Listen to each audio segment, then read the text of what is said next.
I'm offering some ideas on acceptance. Acceptance is simply recognition. It's recognizing what is here. Not easy to do, and yet when we can allow ourselves to witness what is here without mind, judgment or chatter, we can find it easier to accept what is. Acceptance is granting permission, simply granting permission for something, someone, or some feeling, or some experience, something to exist. When you grant something to exist and you recognize that thing, you can see it for what it is. You can allow a spaciousness and an expanse to move around you and around what is, and allow something that was otherwise occluded to you to be revealed. All of our experiences, no matter how painful or uncomfortable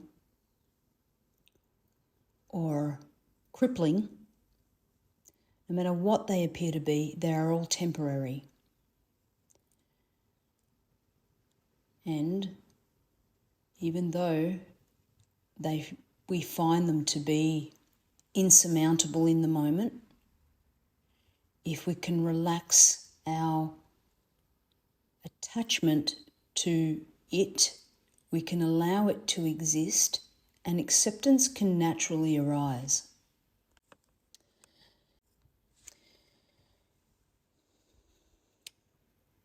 By accepting an experience as a temporary situation, knowing that in the back of our mind, at the forefront of our mind, we can allow the resistance to subside and to release. And in that spaciousness, we can consciously choose the next step forward, as opposed to moving forward from a reaction or a habitual response. And this doesn't negate our feeling function. We may still feel angry. We may still experience emotions of sadness and regret and disappointment and overwhelm and anxiety. So these many emotive states are present here with us, and yet we can find a way to allow what is in front of us to exist. And, that's what we need to do at that very first point. And acceptance can also be an express ticket, a one-way ticket out of fear and anger, because when you can allow something to exist, you will experience a relaxation response in the consort, in the body,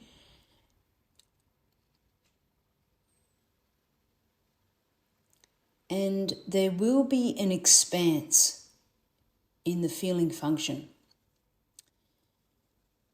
And the breath will move, and the eyes will soften, and even though there may be residue, there will be enough of an experience, of the presence of something else, for you to shift from one state of anxiety and anger to another state of experiencing the present moment. Accepting something, someone, some happening, doesn't mean that you approve of what's going on. Nor does it mean that you condone it, nor does it mean that it's acceptable. A lot of things in our lives are highly unacceptable and unfair. And that doesn't mean that we cannot find a way to allow them to exist. And when we do find them here now and allow them to exist, it doesn't mean that we approve or condone them in any way.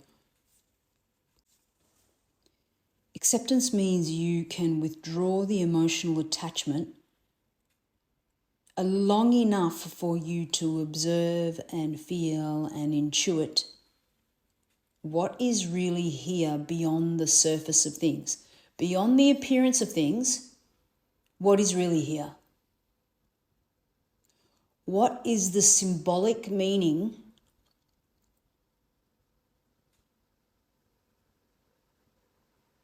in front of me? What is the underlying contour of what is really going on here? It's almost as though acceptance allows your spiritual sense, your spiritual eyes, your spiritual ears to come forward. You see it, you feel it. You may even know that something must be done. And you can only make a wise and fruitful, hear that word, fruitful choice from a position or posture of emotional severance. And I want to say detachment, but it has so many connotations. There's a severance from the emerging with the event. And from that posture of acceptance, then you can clearly see what the next move is. By accepting what is, the excess potential and gripping, the way we grip around people, things, ourselves,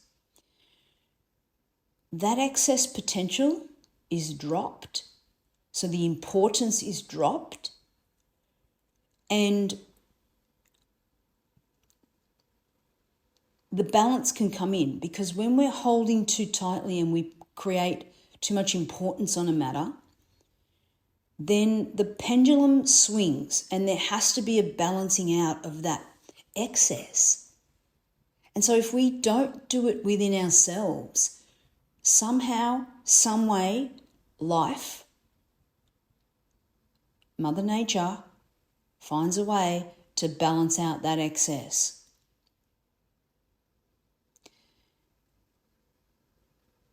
And once we learn this, we can allow things to be there and not wrap ourselves around them like a grapevine.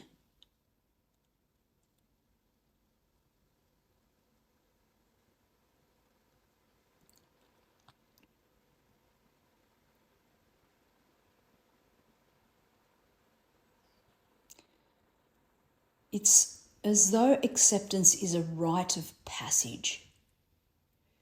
It opens up the space enough for you to move through the doorway to another state of consciousness to see clearly. You pass from the fantasy and the imagineering that you've created in your own mind for your own protection and to defend yourself from a feeling into a world of real truth and real facts. And what I mean by that is that what is here is real. It's here, it's real. You can feel it, smell it, taste it, touch it, but it doesn't necessarily mean it's the truth. Because the truth is ever changing and the truth is ever being illuminated. And I put a caveat on that. Spiritual truths never change. But the truth in front of you can change in a nanosecond. When you undergo the initiation of acceptance, invariably it means that something secret and hidden is being revealed to you. That's what I mean by opening up the space for you to see what's really here. And what I mean by secret and hidden doesn't necessarily mean that it has to be sinister or vexatious. It could be unlocking an awareness and a capacity in you or someone else or a situation that you couldn't see before because you're locked around an idea of fantasy in you. And the joy and the beauty in this is that it means you're being called to show your true configuration. What is really in you is being revealed, for better or worse. It's always for better, even though it feels worse. It's eventually always for better. And when you get that through your lungs, you'll see that even though something is strangling you, you will reconfigure your capacity to breathe. Yep. You're being put on notice that it's time, and time has come for you to demonstrate what you stand for. Who are you really in the face of this? Now, you can't see who you really are in the face of this if you can't allow it to exist, because you can't see yourself. You're just seeing yourself from an old perception, an old embedded configuration, and this is calling for you to reconfigure.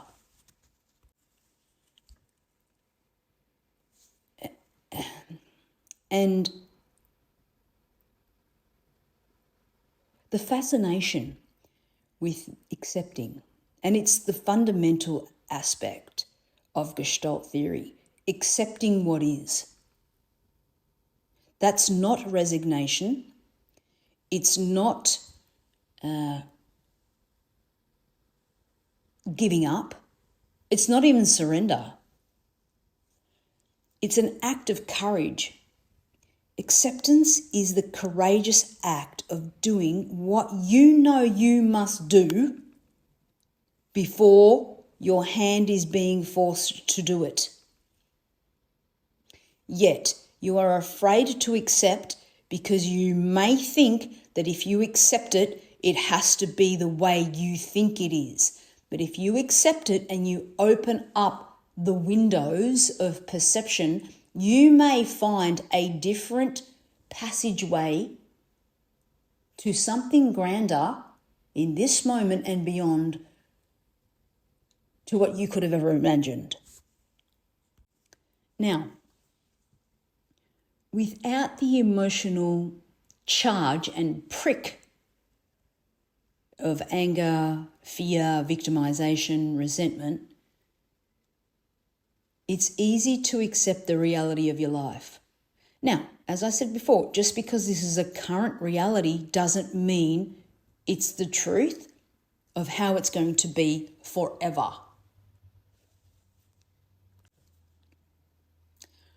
When you accept what is, you are keenly aware of what isn't.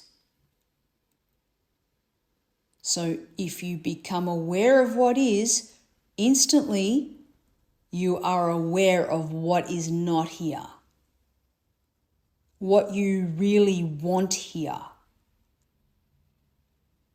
which causes you to reconfigure. And when you accept what is, you can see what is not here, and you don't grip around what is not here. You can allow what is not here to come to you from a power beyond you. Think on that. When you know what isn't here, then you can see clearly what needs to be done and what you can do yourself in action and what you actually need to do in consciousness. And I would suggest that it needs to be done in consciousness. Yes, that's it. Before it can be done in action. Because what is not created in consciousness never stays with you.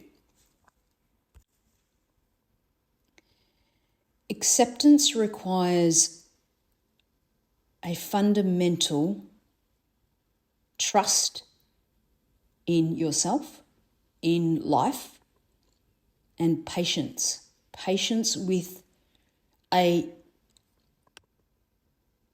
Christ consciousness in you that is forever working for you if you can be close to it and allow it and trust it. Now, you need to have done enough inner work to trust yourself enough to make the right decisions. And you can't always make the right decisions. It's impossible. That's what you're here for. To learn to make those right decisions on your own inner dominion.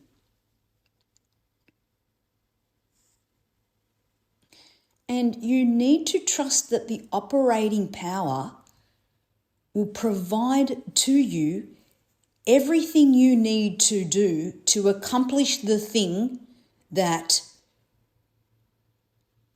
you discovered when you accepted the thing that you didn't want to accept. Yeah, that was good. And you have to accept that what needs to be done may not necessarily be an easy task. And so you have to be patient with yourself and you have to accept your patience. So there's a lot of release here. So it has to be done in consciousness. Then you have to wait for another power to take its time to deliver to you what needs to be delivered. And when you get afraid and when you get angry, you have to be patient again and accept that. And we have to be patient when things are not going right. And we have to accept and be patient that they may never ever go right in the way that you want them to go right. And once again, that's only your limited perception of what really is happening here. And that's where we come to acceptance of our non-acceptance. An experience is happening. For all intents and purposes, it's unacceptable. I cannot accept this. It's unfair, it's unjust, it's crippling. So that is the underlay. And yet I can find a way to relax into this and come out of the basement and into the penthouse where I can see more clearly what is really happening here. Now, I can't come out of the basement and elevate to the penthouse when I am resisting what is. Yeah, that was good. And in that, we accept that what is coming to me will rightfully come to me at the right time.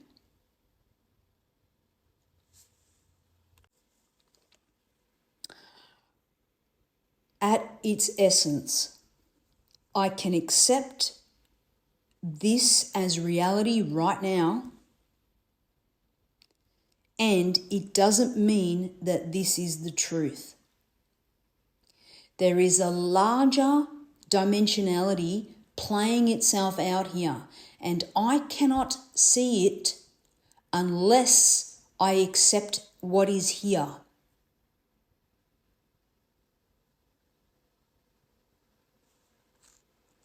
Only when we accept what is can we open up the potentiality of the field and the space of variations. There's trillions of variations that can happen in any one moment for us. So when we release our ideas on what is, the field opens up. And that's where the flowers of experience blossom.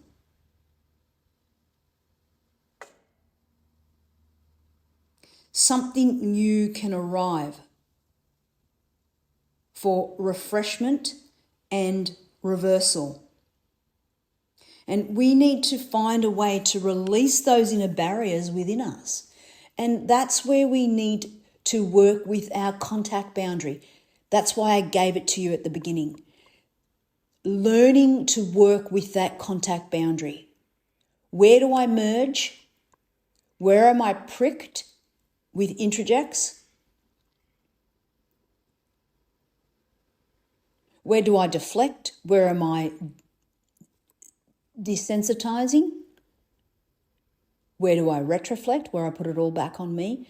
Go over those things and look at all of how I don't accept what is through my defense mechanisms, which are my contact boundaries. Yes,